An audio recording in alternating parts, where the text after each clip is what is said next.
Hello students, हमने relation and function chapter में relation के बारे में पढ़ लिया था। आज हम स्टार्ट कर रहे हैं फंक्शंस।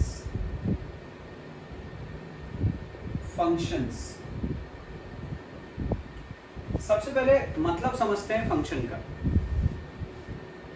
यदि अपन x का कोई फंक्शन बोलते हैं तो उसका मतलब x में कोई भी expression x plus 1, x plus 2, x square plus 1, x square plus 2 कुछ भी लिख सकते हो।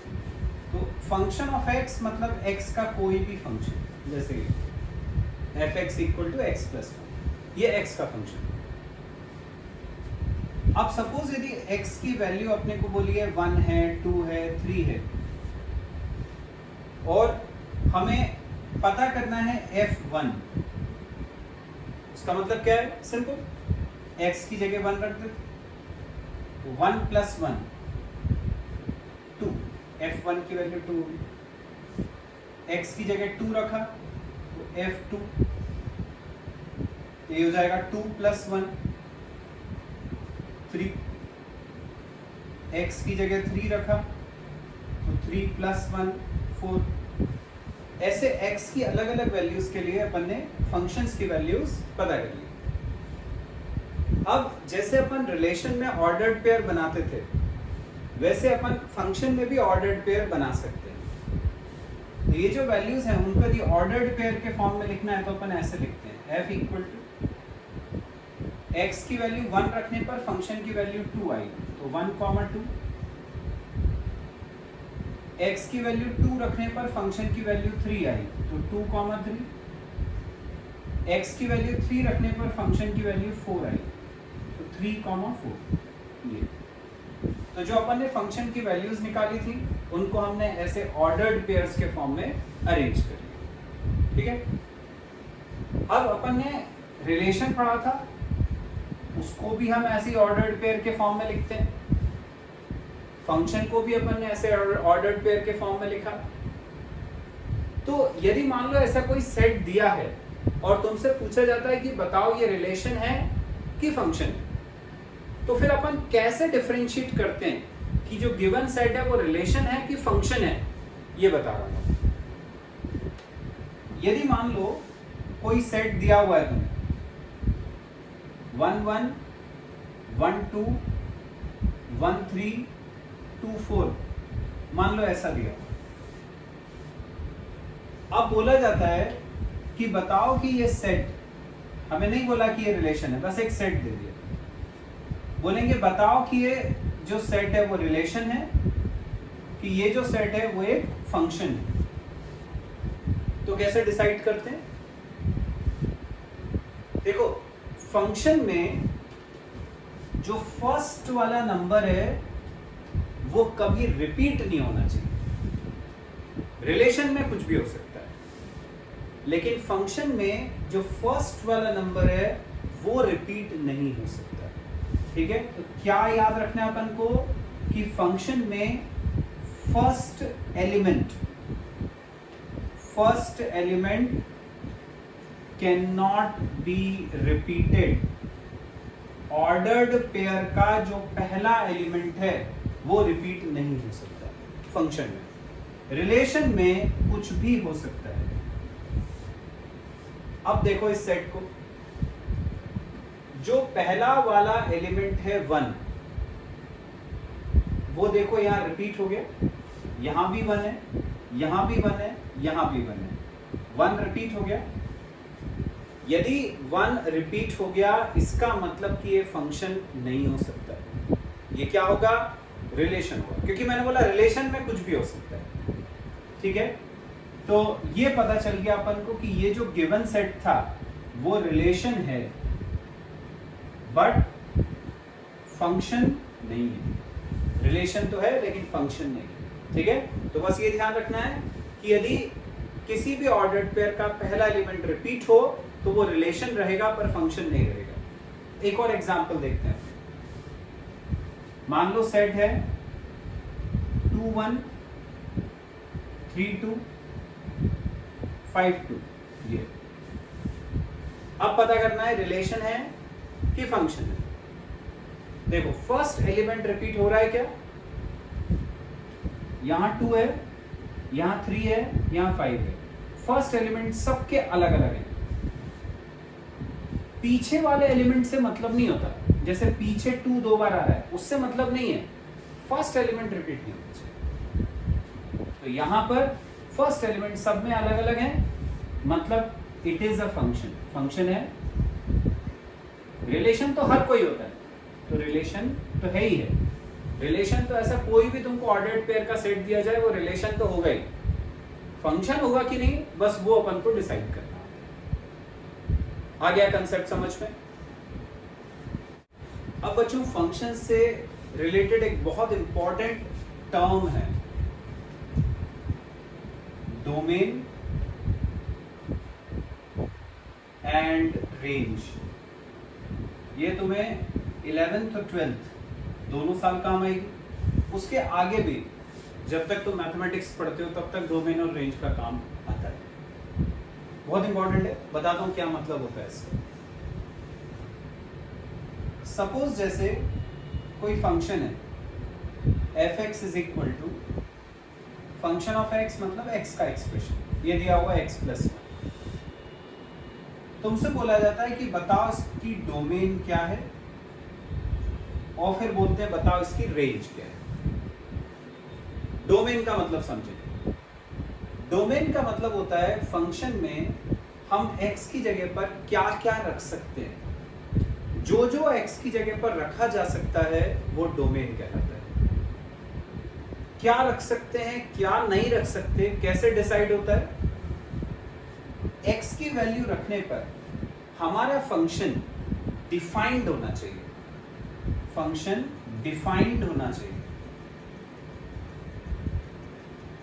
फंक्शन डिफाइन कब नहीं होता, यदि मान लो फंक्शन है 1/x - 1। अब यदि अपन ने x की जगह 1 रख दिया तो फंक्शन की वैल्यू 1/0 हो जाती है। अपॉन में 0 आ जाता है तो वो नॉट डिफाइंड हो जाता है। इसका मतलब x इज इक्वल टू 1 के लिए फंक्शन की वैल्यू नॉट डिफाइंड हो जाती है। तो हम x की जगह पर यहाँ 1 नहीं रख सकते, उसके अलावा 2, 3, 4, 5 कोई भी रियल नंबर रख सकते हैं, लेकिन 1 नहीं रख सकते। ठीक है, तो ऐसे डिसाइड होता है कि x की वैल्यू हम क्या ले सकते हैं और क्या नहीं ले सकते हैं। एक चीज तुम ध्यान रखना कि यदि x न्यूमरेटर में है, ये जैसे अपॉन में कुछ नहीं था, तो x के ऊपर कोई रिस्ट्रिक्शन नहीं होता, x की जगह पर कुछ भी रख सकते हो। ठीक है, रिस्ट्रिक्शन कब होता है, कब ये सोचना है कि हम क्या रख सकते हैं क्या नहीं रख सकते, जब x अपॉन में होता है। ठीक है, क्योंकि अपॉन में 0 अपन को नहीं चाहिए होता है, बाकी ऊपर 0 आ जाए न्यूमरेटर में तो चलेगा। और एग्जांपल्स देता हूं इसके, जैसे f(x) है x² + 1। अब तुमसे बोला है डोमेन क्या है, तो जैसे मैंने बताया कि x अपॉन में तो है ही नहीं, जब अपॉन में नहीं है तो अपॉन में आने का तो कोई चांस ही नहीं है। तुम x की जगह कुछ भी रख लो, अपॉन में 0 तो आ ही नहीं सकता यहाँ पे। मतलब डोमेन में अपन सब कुछ ले सकते हैं, सब कुछ ले सकते हैं, तो हम बोलते हैं all real numbers. All real numbers, all real numbers को अपन लिखते हैं r। तो आंसर होगा तुम्हारा domain equal to r। r मतलब ऑल रियल नंबर, जो मर्जी आ रख लो, सब कुछ रख सकते हैं। ठीक है, तो जब x अपॉन में नहीं है तो डोमेन रियल नंबर्स होता है, लेकिन जब x अपॉन में है तब कैसे लिखते हैं, जैसे मैंने अभी बताया f(x) था 1/x - 1। इसमें मैंने क्या बोला, हम x की जगह 1 नहीं रख सकते क्योंकि 1 रखने पर अपॉन में 0 है। तो फिर इस केस में अपन डोमेन कैसे लिखेंगे, ऑल रियल नंबर, सारे रियल नंबर रख सकते हैं, किसको छोड़ के, क्या नहीं रख सकते, 1 नहीं रख सकते, तो हम बोलेंगे r - 1। इसका मतलब ऑल रियल नंबर्स एक्सेप्ट 1, सारे रियल नंबर रखे जा सकते हैं 1 को छोड़ के। आ गया, और देखते हैं क्वेश्चंस। सपोज फंक्शन है x - 1/x - 2। ऊपर क्या आ रहा है, x minus one, x minus three, x क्या है, उससे कोई मतलब नहीं। तुम्हें तो बस अपॉन में देखना है कि अपॉन में जीरो नहीं आना चाहिए। अपॉन में जीरो कब आ सकता है, जब x की जगह 2 रखते हैं तो अपॉन में जीरो आ सकता है। तो इसका मतलब कि x की वैल्यू हम यहाँ पे 2 नहीं ले सकते, क्योंकि 2 रखेंगे तो अपॉन में जीरो आ जाएगा। तो डोमेन हो जाएगा ऑल रियल नंबर्स एक्सेप्ट 2। सारे रियल नंबर रख सकते हैं 2 को छोड़ के। और देखें, सपोज क्वेश्चन है fx is equal to x plus one upon x minus three, x minus four. अब यहाँ 2 टर्म आ गई नीचे। जब 2 टर्म आ गई इसका मतलब हम x को 3 भी नहीं रख सकते, क्योंकि 3 माइनस 3 करोगे तो 0 आ जाएगा। x को 4 भी नहीं ले सकते, क्योंकि 4 रखा है तो 4 माइनस 4 तो 0 आ जाएगा। मतलब x की वैल्यू ना 3 हो सकती है ना 4 हो सकती है, दोनों नहीं हो सकती। तो अब क्या हो गया domain, all real numbers accept 3 and 4। सारे रियल नंबर हो सकते हैं 3 और 4 को छोड़ के। आ गया समझ में? तो अभी मैंने तुम्हें रेंज नहीं बताया, अभी सिर्फ डोमेन के बारे में बताया है, और वो भी ऐसे क्वेश्चंस में बताया है जिनमें x अपॉन में आता है। ठीक है, जब x न्यूमरेटर में रहेगा तो जैसे मैंने बोला यहाँ पर तो कोई रिस्ट्रिक्शन ही नहीं है, यहाँ पर कोई रिस्ट्रिक्शन नहीं है, सब कुछ रख सकते हो। जब x अपॉन में आता है तो बस ये देखना है कि x की किस वैल्यू के लिए अपॉन में 0 आ रहा है, वो अपन को इंक्लूड नहीं करनी है आंसर में, बाकी सारे रियल नंबर आंसर में हो जाते हैं। आ गया इतना समझ में? अब बच्चों डोमेन में ही एक और टाइप का क्वेश्चन आता है।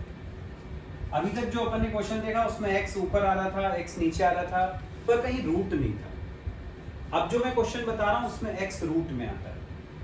जैसे ये function fx is equal to under root x minus 1। अब इसमें अपन को डोमेन निकालना है। तो तुम्हें पता है कि रूट के अंदर नेगेटिव साइन नहीं आना चाहिए। रूट के अंदर यदि माइनस आ गया तो ये इमेजिनरी हो जाता है। 10th क्लास में भी तुम पढ़ते थे, जैसे रूट के अंदर माइनस आया क्वाड्रेटिक के क्वेश्चंस में तुम बोलते थे रूट्स आर इमेजिनरी, आगे सॉल्व भी नहीं करना। बस वही यहाँ पे भी यूज करना है। रूट के अंदर इसको सॉल्व करके माइनस नहीं आना चाहिए। माइनस नहीं आना चाहिए इसका मतलब क्या हुआ कि x माइनस 1 की वैल्यू क्या होनी चाहिए, माइनस नहीं होनी चाहिए। मतलब 0 चलेगा, 0 से बड़ा नंबर चलेगा, लेकिन 0 से छोटा नहीं चलेगा।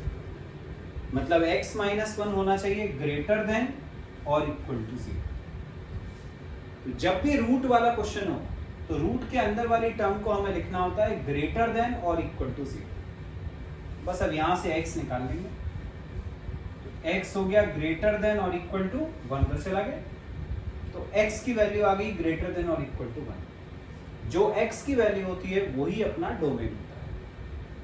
तो डोमेन हो जाएगा 1 या उससे बड़ा। अब 1 से बड़ा कितना भी हो सकता है, 1 से इंफिनिटी तक जा सकता है। अपन ने इंटरवल्स पढ़े सेट्स में, तो 1 से बड़ा कितना भी हो सकता है, तो 1 से इंफिनिटी तक। क्योंकि 1 पे इक्वल टू भी आ रहा है तो क्लोज इंटरवल पढ़ा था अपन ने इंटरवल। लेकिन इंफिनिटी पे हमेशा ओपन, क्योंकि हम x की जगह इंफिनिटी नहीं रख सकते, नहीं तो फंक्शन नॉट डिफाइंड हो जाएगा। आगे समझ में? चलो एक और बताता हूं। यदि फंक्शन रूट में है तो हमें क्या करना है, जो भी रूट के अंदर वाली वैल्यू है उसको करना है ग्रेटर देन और इक्वल टू 0। यहां से x की वैल्यू आ जाएगी, ये आ गई ग्रेटर देन और इक्वल टू 1। तो यदि x आ रहा है 1 या उससे ज्यादा, इसका मतलब 1 से लेके इंफिनिटी तक, क्योंकि इक्वल टू है इसलिए क्लोज इंटरवल लगाना है, इंफिनिटी पे हमेशा ओपन लगता है। ठीक है, चलो एक और क्वेश्चन देखते हैं इस टाइप का।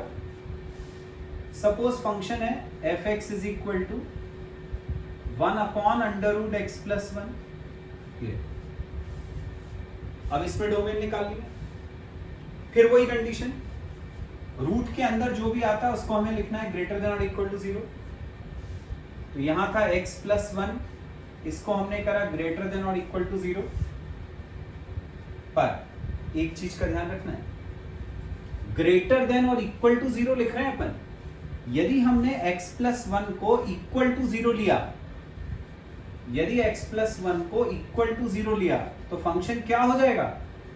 1 upon under root x plus 1 को अपन ने 0 लिया तो 1 अपॉन 0, ये तो नॉट डिफाइंड हो गया। इसका मतलब x प्लस 1 की वैल्यू हम 0 के इक्वल नहीं ले सकते, 0 से बड़ा कोई भी नंबर ले लो।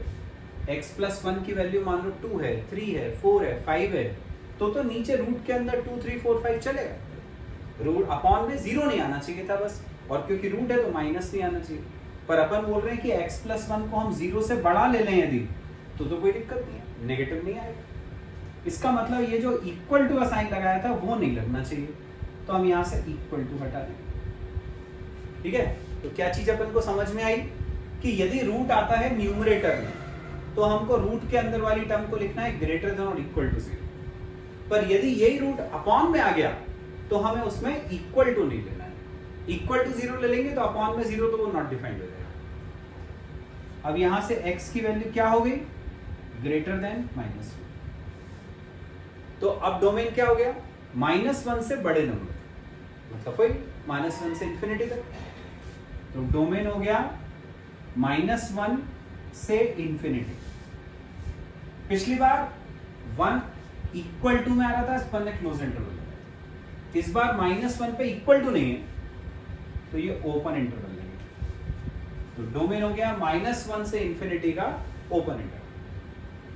आ गया।